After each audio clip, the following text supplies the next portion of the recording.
마지막입니다. 3. 눈 튀어나온 배불뚝이 원장이 눈 튀어나온 배불뚝이 부인 옆에 앉아있는 눈 튀어나온 배불뚝이 상원 의원에게 내가 전국 소년원 장거리 크로스컨트리 블루리본 우승컵을 받을 수 있는 유일한 희망이라고 이야기하는데, 사실 그렇기는 하지만 나는 속으로 웃음을 참으며 눈 튀어나온 배불뚝이 인간들에게 정말로 희망을 심어줌직한 말은 한마디도 하지 않는다. 원장은 내 침묵을 우승컵 점 따놓은 당상이라는 뜻으로 해석해 그것을 몇 개 안 되는 다른 곰팡이 핀 트로피들과 함께 자기 사무실 책장에 진열할 꿈에 부풀어 있겠지만 말이다. 이 아이는 여기서 나갔을 때 프로 선수가 될지도 모릅니다. 나는 플러기는 2kg 직접 이 말을 들었을 때 비로소 달리기로 돈을 벌 수도 있겠다는 생각이 들었다. 성과급으로 수만 번 쉴 때마다 1실링씩 받다 점점 몸값이 올라 1기니가 되겠지.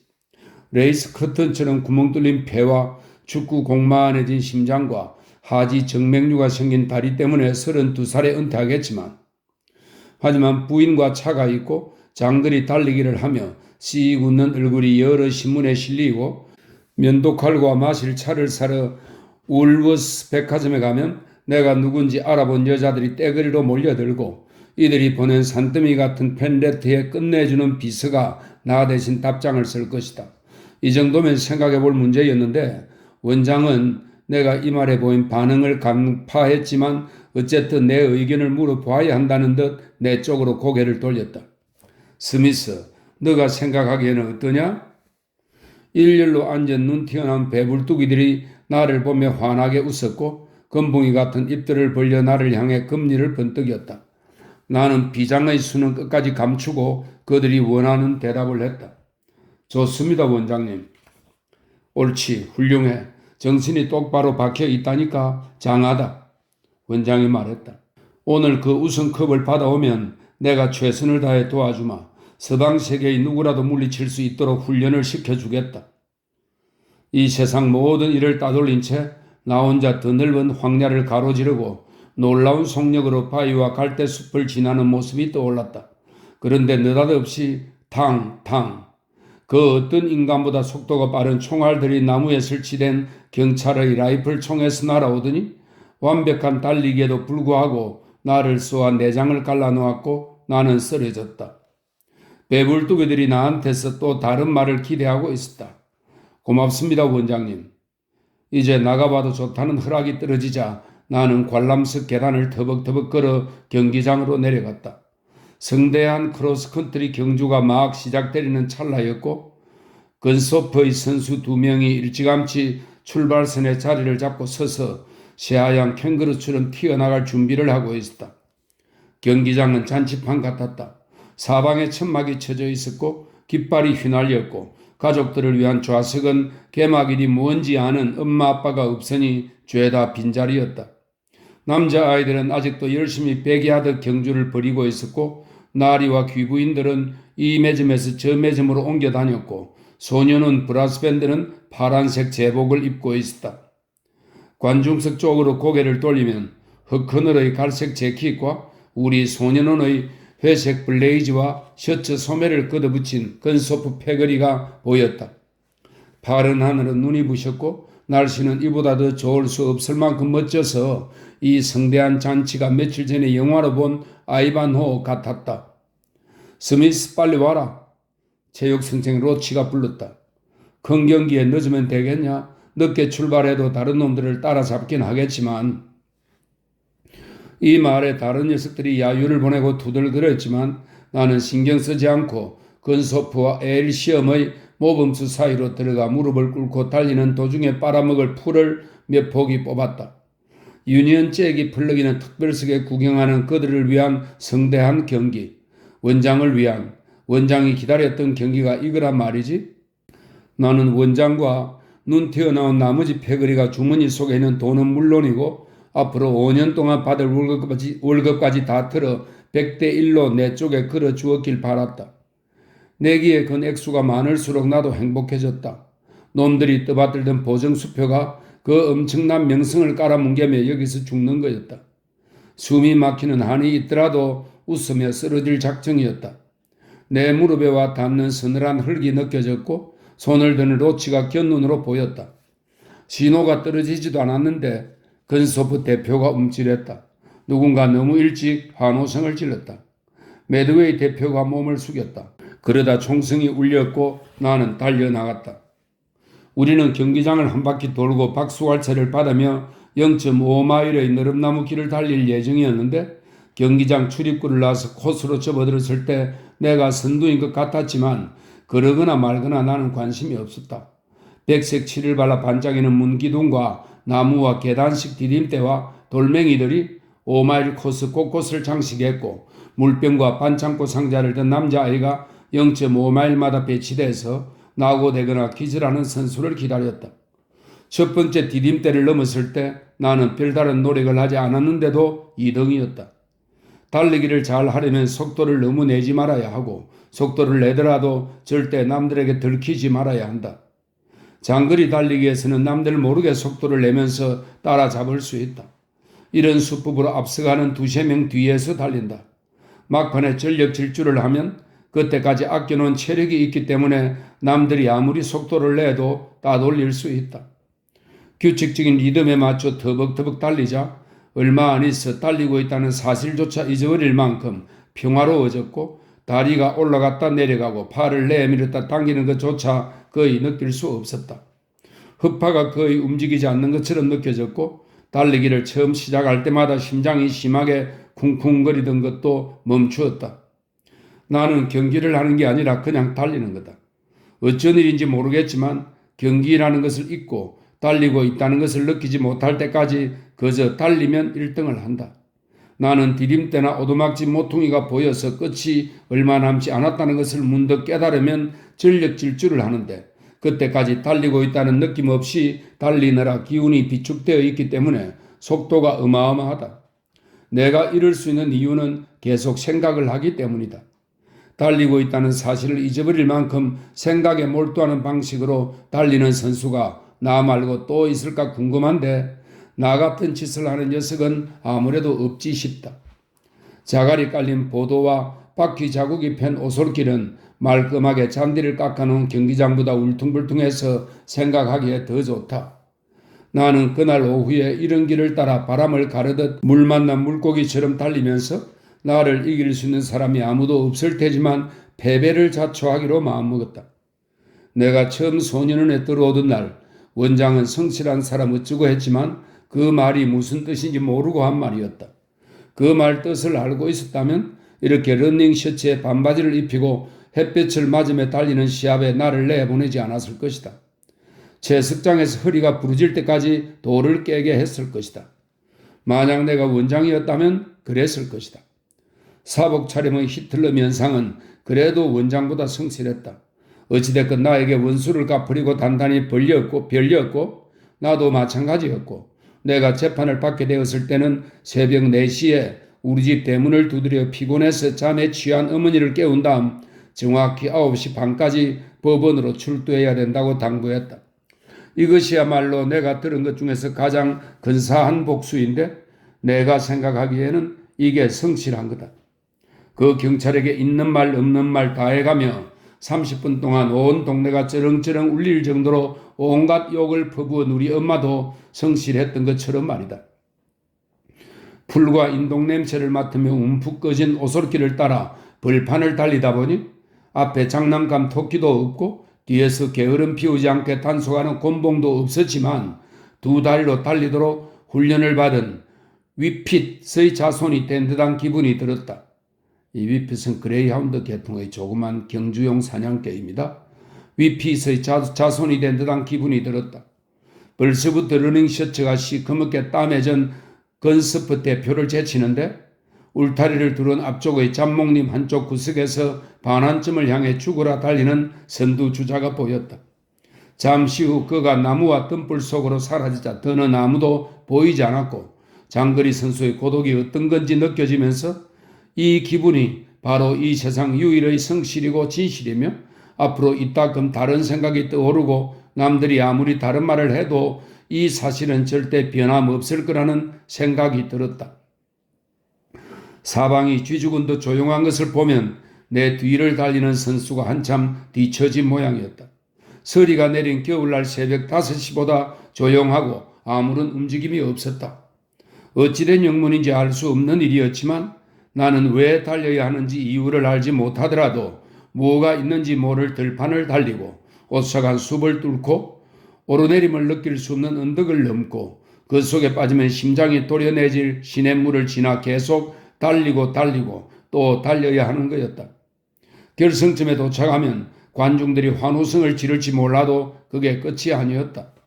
숨을 고르기도 전에 다시 달려야 하니 나무에 다리가 걸려 목이 부러지든지 다친 우물에 빠져 죽을 때까지 암흑 속에 갇혀 있어야 비로소 멈출 수 있다.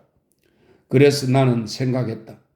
내가 이런 유치한 장난에 블루리본 한 조각에 목을 매는 이런 달리기 시합에 발목 잡혀 있을 줄 알아? 다들 그렇다고 말하지만 이건 내가 가야 할 길이 아니거든. 내가 쓰러져서 다치면 그 자리에서 쉬고 싶은 나를 이렇게 세워서 다시 달리게 하려고 물컵과 빨간 약을 들고 있는 사람들이 표시해 놓은 길이 아니라 남들 생각은 전혀 하지 않고 내 길을 가야 하는 거다. 나는 숲에서 빠져나와 계속 달렸고 나도 모르는 사이 선두주자를 제쳤다.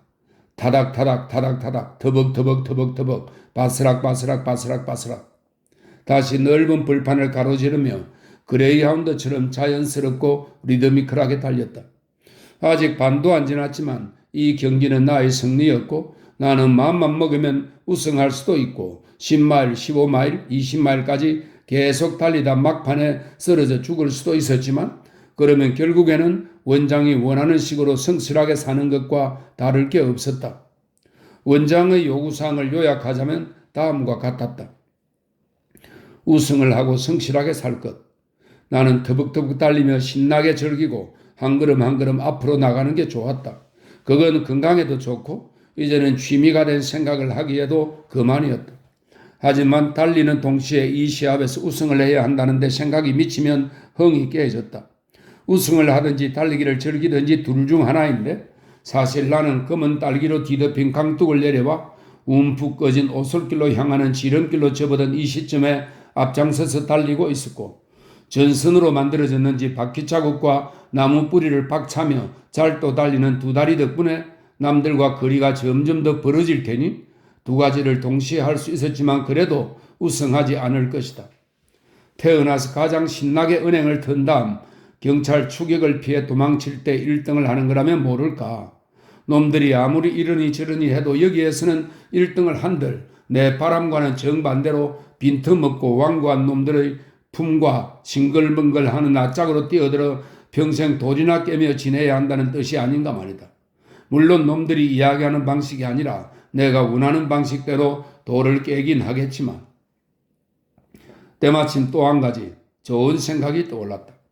다음번 울타리에서 왼쪽으로 방향을 틀어 그 속에 몸을 감추고 경기장의 결승점과 반대 방향으로 슬금슬금 도망치면 어떨까 하는 것이었다.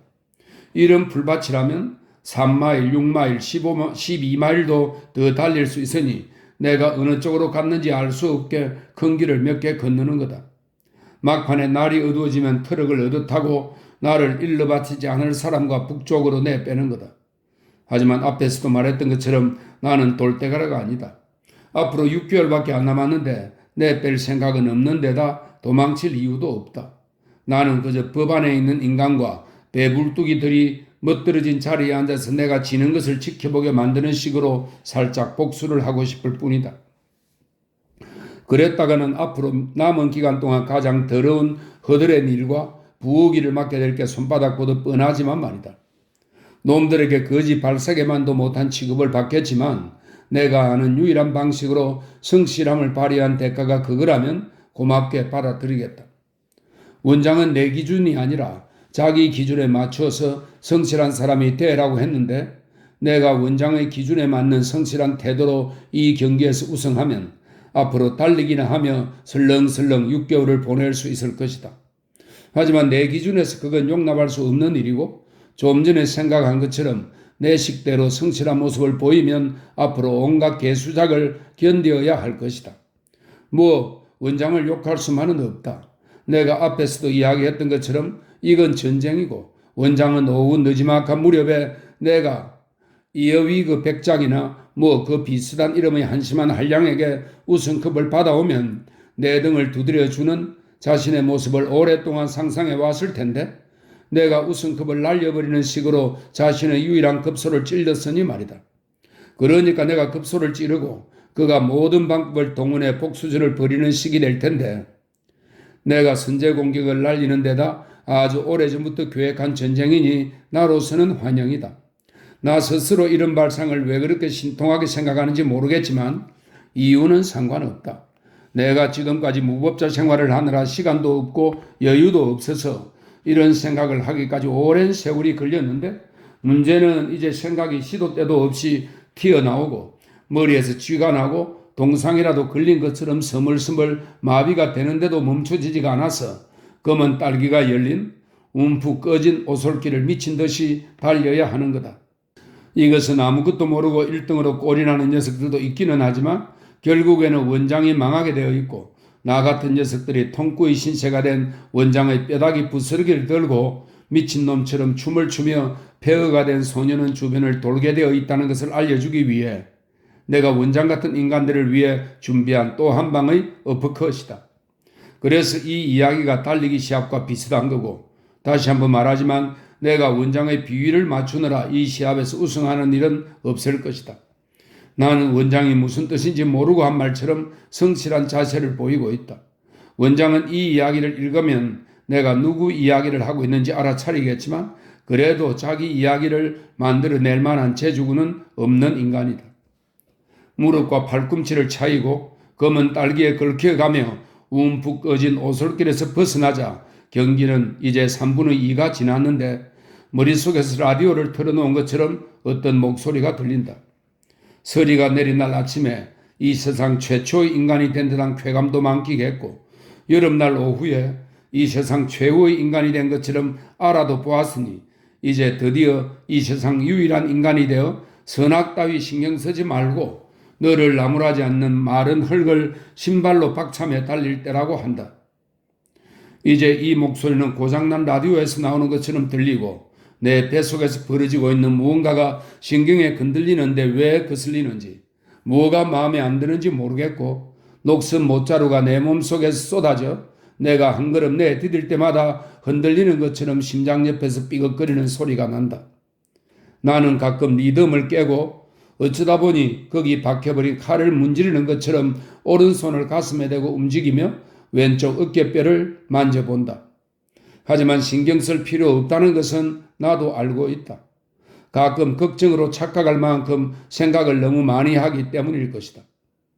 이런 이야기를 쓴 것을 보고 다들 눈치챘겠지만 어떨 때 보면 나는 이 세상에서 가장 걱정을 많이 하는 인간이 아닌가 싶은데 우습게도 엄마는 걱정의 기억자도 모르는 성격이니 엄마를 닮아서 그런 건 아니다. 아버지는 그날 아침 집안에 아무도 없을 때 침실을 뜨거운 피투성이로 만들어 놓고 죽었을 때까지 평생 걱정이 끊일 날이 없었지만 말이다. 나는 그 광경을 절대 죽어도 잊지 못할 것이다. 내가 아버지를 발견했기 때문인데 내가 아니라 다른 사람이었더라면 얼마나 좋았을까 싶을 때가 많다. 나는 피스앤칩스 가게의 슬롯 머신에서 한 판 당기고 레몬 3개를 터뜨려 얻은 전리품을 짤랑거리며 쥐죽은 듯 조용한 집으로 들어선 그 순간부터 이상한 낌새를 느끼고 눈을 감고 창백한 내 면상을 보지 않으려고 애를 쓰며 벽난로 선반 위에 걸린 차가운 거울에 머리를 대고 섰다. 드라큘라에게 물리기라도 한 것처럼 내 얼굴이 백지작처럼 하얘졌다는 것을 알고 있었기 때문인데 심지어 주머니 속에 든 동전마저 일부러 침묵을 지키는 듯 했다. 건서프 대표가 나를 거의 따라잡았다. 들장미 울타리에서 새들이 지저귀고 있었고 쥐바퀴 몇 마리가 가시덤불 속으로 쏜살같이 날아갔다. 바로 옆 들판에는 조만간 낫과 기계로 베어야 할 만큼 옥수수가 웃자라 있었다. 하지만 나는 리듬이 깨질 수 있으니 한눈 파는 것을 자제하고 뱃속에 못이 들어있었지만 근처 더미 옆을 지나면서 모든 걸 잊은 채 엄청난 속도로 전력 질주를 해 건소프 대표와 새들을 이내 물찌감치 따돌렸다. 이제 얼마 안 있으면 칼로 두부 자르기처럼 쉬운 마지막 1.5마일 구간으로 접어드는데 두 말뚝 사이를 지나는 순간 느닷없이 침묵이 펼쳐지자 물속에서 눈을 뜨고 바닥에 있는 조약돌을 보는 것처럼 우리 아버지가 저 세상으로 떠났던 그날 아침이 다시 떠올랐다. 그날 이후 한 번도 생각한 적이 없고 심지어 그때도 별로 신경 쓰지 않았는데 우스운 일이다. 어찌된 일일까? 장거리 달리기에 대해 생각하기 시작하면서 걸핏하면 이런저런 것들이 튀어나와 내 오장육부를 괴롭히고 이제 돌대가리 달리기 선수가 되어 프리파리를 보기만 해도 빚두성이 아버지가 떠오르니 생각을 하는 게 과연 좋은 일인가 싶다. 나는 가래를 삼키고 계속 달리며 소년운을 만든 인간들과 운동 경기를 저주한다. 펄럭펄럭, 질퍽질퍽, 바스락철썩, 바스락철썩, 바스락철썩. 어쩌면 놈들은 가망 없는 내 머릿속에 환등기 슬라이드를 집어넣어 지인장 나에게 원수를 갚았는지 모른다. 나는 어떤 일이 닥치든 이런 식으로 냉정하게 대처해야 본래의 모습을 잃지 않고 놈들을 물리칠 수 있다. 이런 것까지 생각해 놓았으니 이 바스락철석 잔치에서 나는 우승할 것이다. 아무튼 나는 잠시 후 아버지를 어떤 식으로 찾을지, 아버지를 찾으면 어떻게 할지 아무것도 생각하지 않은 채 한 분에 한 계단씩 2층으로 올라갔다. 그런데 나는 지금 아버지가 아주 오래전부터 엄마 때문에 얼마나 비참하게 살았는지 되새김질하며 지난 잘못을 벌충하고 있다. 엄마는 아버지가 두 눈 시퍼렇게 뜨고 살아있을 때부터 이 남자 저 남자 만나고 다니면서 아버지한테 들키건 말건 신경 쓰지 않았는데 아버지는 어머니가 생각한 것처럼 눈먼 장님이 아니라 욕을 하고 고함을 지르고 몽둥이 찜질을 각오하라고 협박을 했고 나는 어머니가 맞아도 싸다고 생각하면서도 나서서 말려야 했다. 이 무슨 콩가루 같은 집안인지 두들거리는 건 아니다. 두들거리느니 차라리 이 빌어먹을 경기에서 우승하는 게 낫다. 그런데 나는 우승할 생각은 없지만 속도를 늦추지 않으면 나도 모르는 새 우승을 해버릴 텐데 그러면 어떻게 될까? 깃발이 휘날리는 진입로로 다시 들어서자 경기장의 소음과 음악 소리가 들리고 단단한 다리 근육으로 전해오는 자갈 느낌이 전혀 새롭게 다가온다.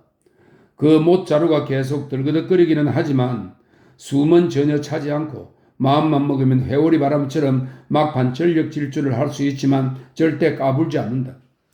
영국에서 나 같은 속도와 자세로 달릴 수 있는 장거리 크로스컨트리 선수는 없다. 제 몸 하나 주체 못하는 우리의 원장나리, 반송장으로 썩어 문드러진 우리의 두목님은 다선 휘발유통처럼 속이 텅 비어 있는데 나와 나의 달리기를 통해 영광을 누리고 잊지도 않은 혈관으로 수혈을 받고 내가 숨을 헐떡이며 거의 결승점으로 비틀비틀 다가가는 광경을 배불뚝이 친구들에게 보여주며 이런 소리를 짓거리려 한다. 저 우승컵은 우리 소년은 차지가 되었습니다. 다들 보았다시피 내가 내기에서 이겼단 말입니다. 내가 약속하는 상을 받으려고 성실하게 노력한 대가지요. 우리 아이들은 그러면 된다는 걸 알고 있었던 거예요. 우리 아이들은 계속 성실한 인간으로 살아갈 겁니다. 내가 그렇게 만들었거든요. 그러면 친구들은 이렇게 생각할 것이다. 저 사람이 아이들을 제대로 가르쳤군. 그러니 훈장도 받고 자기도 받아야겠어. 바로 이 순간 새들이 다시 지저귀기 시작했다. 나는 돼지 같고 근성도 없는 법안에 있는 작자들이 뭐라고 생각하고 뭐라고 말하건 신경 쓸 필요가 없다고 속으로 중얼거린다. 놈들은 나를 보더니 이제 환호성을 지르고 코끼리 귀에 펼쳐놓은 모양으로 경기장을 빙 둘러 설치는 확성기들이 내가 멀찌감치 선두로 달리고 있고 결과가 확정적이라는 소식을 전한다. 하지만 나는 병원에서 임종할 것을 권하는 의사들에게 꺼지라고 말하고 법 밖의 인간으로 죽은 우리 아버지를 계속 생각하는 중이다. 아버지는 뼈와 가죽밖에 안 남은 몸으로 침대에서 일어나 의사들을 내쫓고 셔츠 바람으로 아래층까지 따라갔다. 의사들은 약을 먹어야 된다고 했지만 아버지는 들은 척도 하지 않고 어머니와 내가 한 길 건너 약국에서 사온 진통제만 먹었다. 아버지가 얼마나 배짱이 두둑했는지 이제야 알겠다. 그날 아침 방에 들어가 보니 아버지가 희끗희끗한 머리를 침대 끝에 간신히 걸치고 옷을 벗헤친 채 가죽을 벗긴 토끼처럼 엎드려 누워 있었고 엄지발가락에서 머리끝까지 모든 피를 바닥으로 쏟았는지 장판과 카펫이 온통 연분홍색의 묽은 피투성이었다. 심장이 볼드댐처럼 혈관을 막고 있는 가운데 진입로를 향해 달려갔다. 못자루가 나무 바이스에 물린 것처럼 점점 조여올 뿐 두 발은 새의 날개처럼 느껴지고 두 팔은 들판을 가로지며 날아오르는 맹금의 발톱처럼 느껴졌지만 나는 어느 누구에게라도 그걸 보여주거나 실수로라도 시합에서 우승할 마음이 없었다. 이제 내 친구들이 기계로 깎아 산더미처럼 쌓아놓은 불더미를 지나 막판을 향해 달려가는데 덥고 건조한 날의 냄새가 느껴진다. 나는 손가락으로 나무 껍질을 찢어 입에 쑤셔 넣고 달리면서 나무와 먼지와 어쩌면 있을지 모를 구더기를 속이 메스꺼릴 때까지 씹어서 삼킨다. 조그만 새 한 마리가 나타나 계속 이런 식으로 살겠지만 앞으로 6개월 동안은 그 풀냄새도 못 맡고 먼지 묻은 나무 껍질도 못 먹고 이 사랑스러운 길도 달리지 못할 것 아니냐고 지적이었기 때문이다. 이런 말 하기는 싫지만 나는 2살인가 3살 이후로 울어본 적이 없는데 내 안의 무언가가 진짜 눈물을 흘리려고 한다. 나는 지금 진입로가 경기장으로 연결되는 곳, 그러니까 특별석에 앉아있는 원장과 그 패거리의 눈에 내가 무슨 짓을 하는지 보이는 곳에서 건소프 대표가 따라잡을 수 있도록 속도를 늦추는 중이다. 어찌나 속도를 늦추었는지 거의 제자리 걸음 수준이다. 가장 가까운 자리에 앉아있는 사람들은 아직 영문을 모른 채 제자리 걸음을 하는 나를 향해 미친 듯이 환호성을 지르고 나는 하루 종일 이러고 있을 수는 없는데 젠장, 건소프 대표는 언제쯤 나를 지나 경기장 안으로 들었을까 생각한다. 그런데 이런 망할, 재수가 온 붙었는지 건소프 대표는 중간에 나가 떨어졌다고 하니 나는 그 다음 녀석이 나타날 때까지 30분 동안 여기서 이러고 있어야 하게 되었다. 그래도 꿈쩍 않겠다고 땅바닥에 책상 다리를 하고 앉아 원장과 그 돼지 같은 인간들한테 들려서 옮겨지는 한이 있더라도 마지막 백야들을 절대 완주하지 않겠다고 속으로 다짐한다. 그건 규칙에 위배되는 거라 원장과 그 인간들이 나를 들어서 옮기는 일은 없을 것이다. 나라면 규칙을 어기겠지만 그 인간들은 그럴 만한 머리도 없다. 나는 성실하다는 게 어떤 뜻인지 무슨 일이 있어도 보여줄 거다. 그런다 한들 원장과 그 비슷한 인간들은 내 편이 될 리 없으니 이해하지 못하겠지만 우리 아버지가 고통을 참으며 의사들을 1층으로 내쫓았던 것처럼 나도 끝까지 버틸 거다. 아버지가 그럴 만한 배짱이 있었다면 나도 마찬가지고 그래서 나는 건소프나 에일시엄 대표가 저 잔디밭을 밟으며 곧장 달려가 결승점에 쳐진 기다란 테이프로 달려들길 기다리고 있다. 나로 말할 것 같으면 죽어서 아늑한 관이 그 너머에 마련되어 있으면 모를까. 그렇지 않는 한 그 테이프를 가를 일은 없을 것이다. 그 전까지는 아무리 괴로워도 나 혼자 들판을 가르는 장거리 달리기 선수다. 에식스 아이들이 몇 야드 안 남은 그 테이프를 향해 자기들이 달려가기라도 할 것처럼 일어나 팔을 휘두르며 얼른 달리라고 얼굴이 시퍼래지도록 고함을 지르고 있다. 결승점에 그렇게 집착하다니 못난 녀석들 같으니라고. 그렇게 고함을 지르고는 있지만 사실 녀석들은 주먹을 가만히 두지 못해 평생 경찰서와 유치장을 들락거릴 영원한 내 편이다. 지금은 원장의 오른팔이자 왼팔인 양 목청껏 나를 응원해가며 신나게 놀고 있는 거다.